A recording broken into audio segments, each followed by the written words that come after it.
very first song I ever wrote was called Pencils. You probably well, that's one I'm coming to right now. So you're spot on. I wrote it in 15 minutes. Within 15 minutes time. Where'd that song come from? Because that song, I mean, it's a little cryptic, I know. Yeah. And you can listen to it and you think, well, maybe no. Yeah. You're not old enough to remember the old gentleman in Searcy, Arkansas used to ride, had no legs.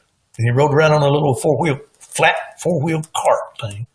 And he had a couple pencils. He just generally right off the court square. He wasn't out ever out on the court square there, remember, but on the storefronts around the court square. This 80s, 70s? Oh, good Lord, no! This was in the 50s. 50s. Yeah, during the.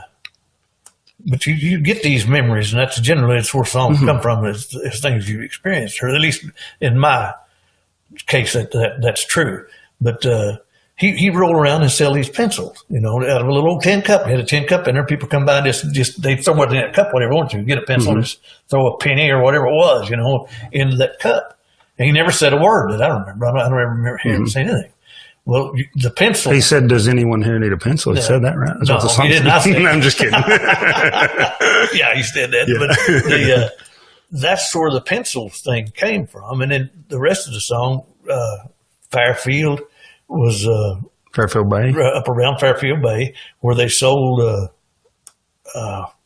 molasses on the side of the road. They sell all kinds of fruit stands, just like I put in the song. That's where that idea come from. And it all just kind of fell together. And literally, when I sat down to write it, I know it went over 15 minutes till I had it. The whole thing. Now, there's been some quirks. Why did it take me 39 years to get this story? Because I've been wondering this for 39 years now.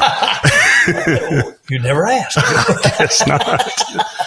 Wow. But that's where that one came from. And the others, some of you'll have a bad experience, or I would. You go into something and have not necessarily a bad experience, an experience from the heart, that affects the heart. And you get out of that, that's a song, And you sit down and write it out. Never anything from a woman. No, good Lord. I never wrote nothing about women. But absolutely. But that's what we deal with. That's life. That's where the